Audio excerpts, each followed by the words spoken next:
বহু বছর আগের কথা, যখন তপ্ত মরু প্রান্তরের প্রান্তে গড়ে ওঠা এক জনপদের ন্যায়ের চেয়ে লোভের পাল্লা ভারী হতে শুরু করেছিল।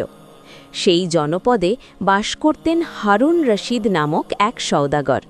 তার জীবন ছিল শান্ত, কিন্তু ভাগ্যের নিষ্ঠুর পরিহাসের তার প্রথমা স্ত্রী ইন্তেকাল করেন, রেখে যান 2 ফুটফুটে কন্যা সন্তান, জয়নব এবং আসিয়া, যাদের চোখের মণি ছিল কেবল তাদের বাবা। কিন্তু সওদাগরি কাজের ব্যস্ততা আর একাকিত্বে অজুহাতে হারুন রশিদ পুনরায় বিবাহবন্ধনে আবদ্ধ হলেন। তিনি জানতেন না যে ঘরে তিনি নতুন প্রদীপ জ্বালতে চলেছেন, সেই প্রদীপই একদিন তার 2 মাসুম বাচ্চার জীবন জ্বালিয়ে ছাই করে দিতে উদ্যত হবে। 3 বছর পর হারুন রশিদ যখন বাণিজ্যের সফর শেষ করে ফিরে আসছিলেন, তখন থেকেই শুরু হয় এক নতুন এবং বেদনাদায়ক অধ্যায়। ঘরের ভেতর সৎ মা 2 বাচ্চাকে নিজের সামনে ডাকল এবং কড়া স্বরে বলল, শোনো, তোমরা দুজনে কান খুলে আমার কথা শুনে নাও। আজ তোমাদের আব্বাজান ঘরে ফিরছেন এবং তার আসার আগেই ঘরের সমস্ত কাজ শেষ হয়ে যাওয়া চাই। কথা বুঝতে পেরেছ? যদি কোনো কাজ অসম্পূর্ণ থাকে না, তবে দেখে নিও, পরে আমার কাছে অভিযোগ করো না। জানো তো আমার স্বভাব, যখন আমার রাগ ওঠে তখন কারও কথা শুনি না। 2 বোন ভয়ে মাথা নিচু করে নিল। বড় মেয়ে জয়নব সাহস করে বলল, জি ঠিক আছে, আমরা দুজনে মিলে সব কাজ শেষ করে দেব। শুধু একটা অনুরোধ, আজ আমাদের মেরো না, আর খাওয়ার জন্য কিছু দাও। কাল থেকে আমরা দুজনে শুধু শুকনো রুটি খেয়েছি। সৎ মা চোখ রাঙিয়ে বলল, আজ সন্ধ্যায় খাবার পেয়ে যাবে, কিন্তু মনে রেখো এই সব কথা নিজের আব্বাজানকে বলো না, না হলে একদিনও এই ঘরে থাকতে দেব না। আমাকে ভালো করেই চেনো তোমরা। এমন সময় বাইরে থেকে টাঙার শব্দ আসলো। সৎ মা তখনই বাইরে দৌড়ে গেল। হারুন রশিদ 3 বছর পর ঘরে ফিরে আসলো। আরে কেমন আছো তুমি? আর আমার মেয়েরা কেমন আছে? ওদের দেখতে পাচ্ছি না তো। সৎ মা মুখ বাঁকিয়ে বলল, তওবা গো, আসতেই নিজের মেয়েদের কথা মনে পড়ে গেল আপনার। আমার তো একটুও চিন্তা হলো না আপনার। আমি তো দিন রাত ঘরের কাজ করে এই ঘরের চাকরানি হয়ে গেছি। এই ঘরে আমার একজনই স্বামী ছিল, সেও আসতেই নিজের মেয়েদের খোঁজ নিতে লাগলো। আমার তো খুব খারাপ অবস্থা হয়েছে। আপনার মেয়েদের আবার কি হবে? একদম ঠিকঠাক আছে। হারুন রশিদ সান্ত্বনা দিয়ে বলল, আরে না না, এমন কথা কেন ভাবছ? ঘরে ওরাও তো আছে, তাই ওদের কথা তো জিজ্ঞাসা করাই যায়। সৎমা বলল, হ্যাঁ সব জানি আমি। আচ্ছা থাক, আপনার মেয়েরা তো সারাদিন খেলতে চলে যায়, আর মুখের ভাষা, তওবা তওবা। আপনার বড় মেয়ে তো আমাকে কথাই বলতে দেয় না। তওবা তওবা, কত লম্বা লম্বা কথা তার, আর এত বেতমিজ কি আর বলবো। এ কথা শুনে হারুন রশিদের কপালে ভাঁজ পড়ল। কি বললে তুমি? আমার মেয়েরা বেতমিজ হচ্ছে? কোত্থেকে শিখল এইসব? কে ওদের এত মাথায় তুলেছে? ঘরে কি চলছে? আজই আমি ওদের জিজ্ঞাসা করব। যা জবাব দেবার দিতেই হবে। আমি এমন চালচলন সহ্য করব না। সৎমা বলল, হ্যাঁ গো, আপনি নিজেই ওদের জিজ্ঞাসা করে নিন। আমি তো কিছু জিজ্ঞাসা করলেই ওরা মিথ্যে বলে দেয়। না জানি মিথ্যে বলার স্বভাব কোত্থেকে আসলো ওদের। আর কি লুকাবো আপনার কাছে? ঘর থেকে চুরিও করতে শুরু করেছে ওরা। হারুন রশিদের পা থমকে গেল। কি চুরি? এটা আমি কি শুনছি? তুমি আমার মেয়েদের মানুষ করনি? আমি তো ওদের তোমার কাছে রেখে গিয়েছিলাম। সৎমা বলল, আরে মশাই, কি বলছেন আপনি? ওরা তো আমাকে মা মনেই করে না। কিছু জিজ্ঞাসা করলে যে কোথায় যাচ্ছ তোমরা, তো জবাব পর্যন্ত দেয় না। আর আপনি দেখবেন যখন ওদের এইসব আচরণের কথা জিজ্ঞাসা করবেন, দেখবেন আমাকেই মিথ্যেবাদী বানাবে, আর সারা বাড়ির কথার সামনে আমারই মুখ পড়বে। আর যখন আমি ওদের মেরে বা বকে এইসব খারাপ কাজ ছাড়াতে চাই, তখন গ্রামবাসী বলে যে সৎ মা ওদের উপর জুলুম করছে। এখন আপনিই বলুন আমি কি করি? হারুন রশিদ রাগে হাত নাড়ালো। ব্যাস ব্যাস, তোমাকে এখন আর কিচ্ছু করতে হবে না। এখন যা করার আমি নিজেই করব। আসতে দাও ওদের। ওদিকে 2 বোন জঙ্গলে নিজের গরুকে ঘাস খাওয়াচ্ছিল। তখনই বড় বোন জয়নব ছোট বোন আসিয়াকে বলল, আসিয়া, অনেক সন্ধে হয়ে গেছে, এখন আমাদের ঘরে যাওয়া উচিত। আব্বা যেন পৌঁছে গেছেন হয়তো। আমি ঘাসও কেটে নিয়েছি। আম্মিকে বলেও ছিলাম যে আজ গরুকে ঘাস খাওয়াতে আমাদের জঙ্গলে পাঠিও না, কিন্তু সে কি আমাদের কথা শোনে? ছোট বোন আসিয়া চিন্তিত স্বরে জিজ্ঞাসা করল, দিদি, আমাদের আব্বা যেন কি আমাদের সাথে এমন ব্যবহার করবে যেমনটা আমাদের সৎ আম্মি করে? জয়নব বলল, আরে না না পাগল, এমন কেন ভাবছ? আমাদের আম্মি তো সৎ, কিন্তু আমাদের আব্বাজান তো আমাদের নিজের আব্বাজান, এমনটা ভেবো না। আসিয়া বলল, হ্যাঁ দিদি, সে কথা তো ঠিক, কিন্তু আমি শুনেছি যে যদি আম্মি মারা যায় আর আব্বাজান দ্বিতীয় বিয়ে করে সৎ আম্মিকে ঘরে নিয়ে আসে, তবে বোঝো যে আব্বাজানও সৎ হয়ে যায়। জয়নব উত্তর দিল, না, আমাদের সাথে এমনটা হবে না। বিশ্বাস করো, আজ আমাদের আব্বাজান আমাদের দেখে খুব খুশি হবেন, তুমি দেখে নিও। কিন্তু সত্যি তো এটাই ছিল যে ছোট বোন আসিয়া বড় বোনের চেয়ে বেশি বুদ্ধিমান ও মেধাবী ছিল। দুজনে নিজের গরু নিয়ে ঘরের দিকে রওনা হলো। ঘরে হারুন রশিদ অস্থির হয়ে পায়চারি করছিল। আসতে দাও ওদের দুজনকে, আমি নিজেই গিয়ে ওদের কান ধরে নিয়ে আসব। কোথায় মুখ পুড়িয়ে ঘুরে বেড়াচ্ছে, এত রাত হয়ে গেল এখনো বাড়ি ফিরল না, একদম সীমা ছাড়িয়ে গেছে। এমন সময় দুই বোন গরু নিয়ে ঘরে পৌঁছালো। হারুন রশিদ ওদের দেখেই রেগে জিজ্ঞাসা করল, কোথায় ছিলে তোমরা দুজনে? 3 বছর পর আমি আজ এই ঘরে পা রাখলাম, আর এখানে এসে দেখছি তোমরা দুজনে ঘরেই নেই। এই আদব কায়দাই শিখে রেখেছ? বাপ ফিরেছে আর তোমাদের খবর পর্যন্ত নেই? আজ তো সীমা ছাড়িয়ে গেছে, এখন আসতেই তোমাদের সব কাজের হিসেব নিতে হবে। বড় মেয়ে জয়নব ভয়ে ভয়ে বলল, আব্বাজান, আমরা তো আম্মির কথাই গরুকে ঘাস খাওয়াতে জঙ্গলে গিয়েছিলাম, না হলে আমরা কখনোই ঘরের বাইরে যাই না। তবে আম্মি আপনাকে এ কথা কেন বলেনি? সৎমা তক্ষুনি বলে উঠল, তবা তবা, কত মিথ্যেবাদী এই মেয়েগুলো, তবা তবা। আমি আপনাকে আগেই বলেছিলাম যে ঘরের পাশে এত ঘাস আছে আর ওরা বিনা কারণে গরুকে নিয়ে জঙ্গলে চলে গেছে। আজকাল তো আমি প্রতিদিন নিজেই গরুকে নিয়ে যাই, কিন্তু আজ আপনাকে দেখানোর জন্য ওরা গরুকে নিয়ে জঙ্গলে চলে গেছে। আব্বাজান, আম্মি মিথ্যে বলছে। ছোট মেয়ে আসিয়া অনুরোধ করে বলল, আম্মি, আপনি এমন কেন বলছেন?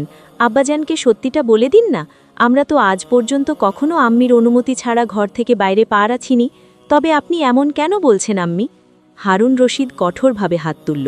ব্যাস ব্যাস, ক্ষমস হও তোমরা সব। এখন যা সিদ্ধান্ত নেওয়ার আমি নিজেই নেব। তোমরা দুজনে এখন তোমাদের ঘরে চলে যাও, আর সকালে তৈরি থেকো। আমি আমার মেয়েদের ঘুরতে নিয়ে যাব, আর কাল আমরা তোমাদের ফুপুর ঘরে যাব, ঠিক আছে?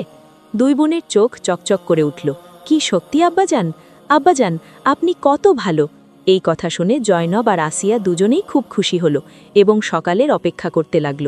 এদিকে সৎমা চিন্তিত হয়ে বসে নিজে নিজে বিড়বিড় করতে লাগল, আরে, মনে হয় আমার স্বামীর আমার উপর সন্দেহ হয়ে গেছে। তার উপর এই মশাগুলো কিছু ভাবতেও দিচ্ছে না। আর এই কিছু তো ভাবো, সকালে ওঠার আগে কিছু তো ভাবো।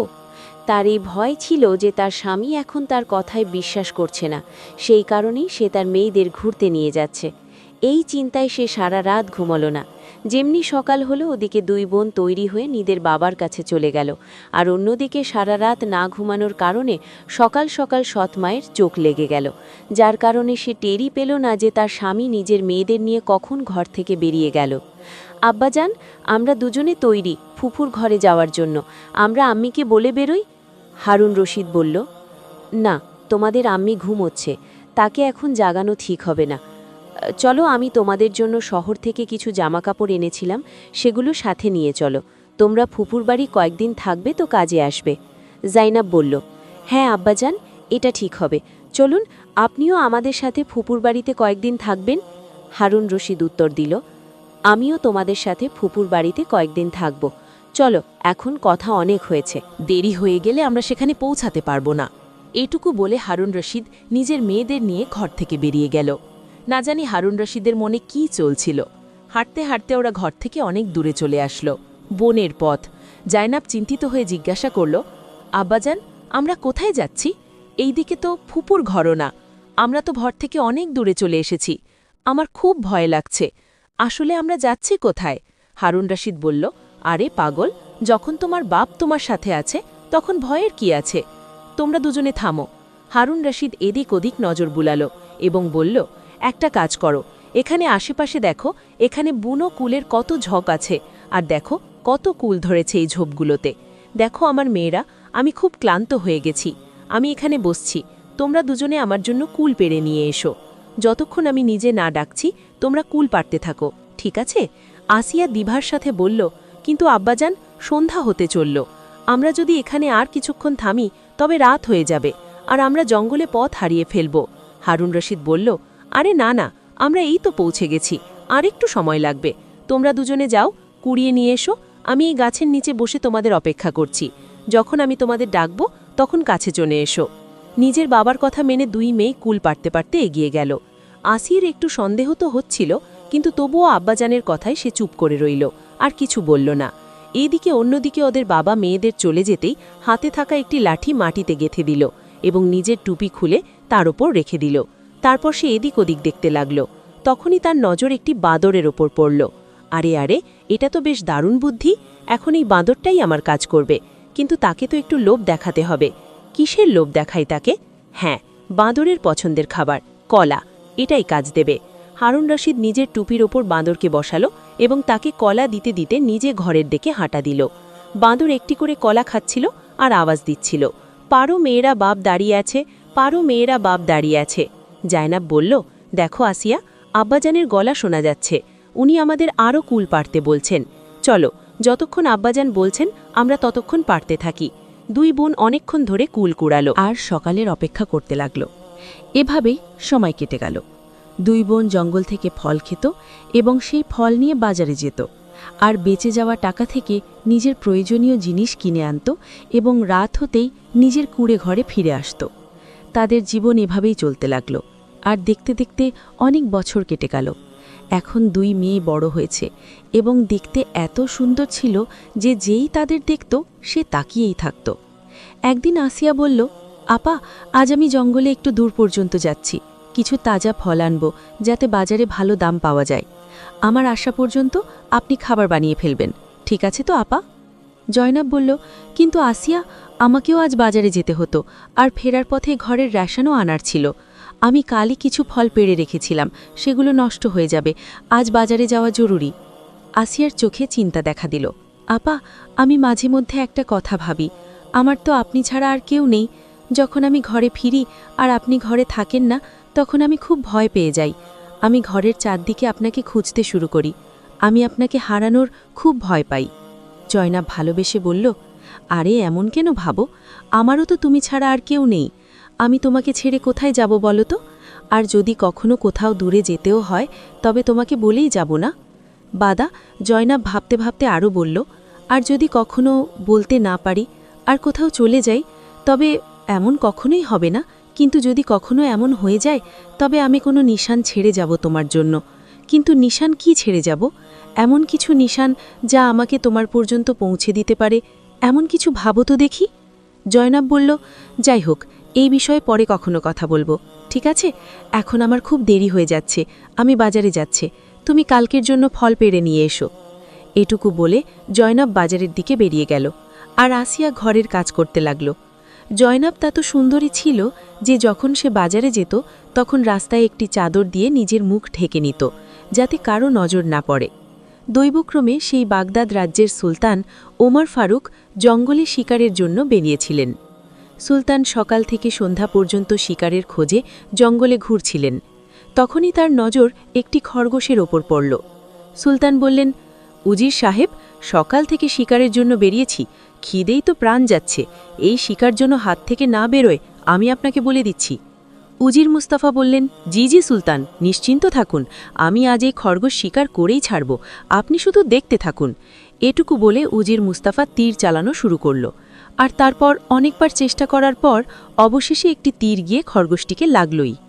সুলতান বললেন, বাহ উজির মুস্তাফা, বাহ, আপনি তো কামাল করে দিয়েছেন, অবশেষে আপনি এই খরগোশটিকে শিকার করেই দিলেন।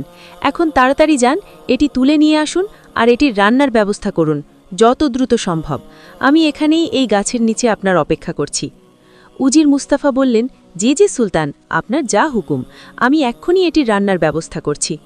উজির মুস্তাফা না দেখল ডানে, না দেখল বামে, খরগোশটি তুলল এবং তারপর জঙ্গলে আগুনের খোঁজে ঘুরতে লাগল।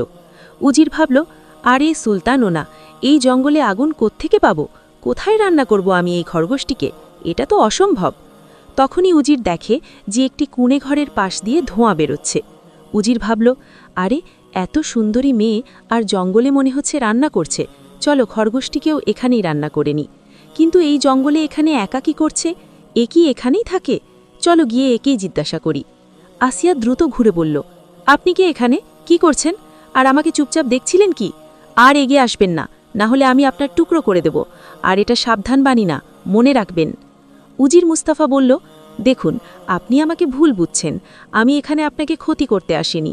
আসলে কথা এই যে আমি একটি খরগোশ শিকার করেছি, তো সেটা রান্নার জন্য আমার আগুন দরকার ছিল, তো সেই কারণেই এখানে চলে এসেছি।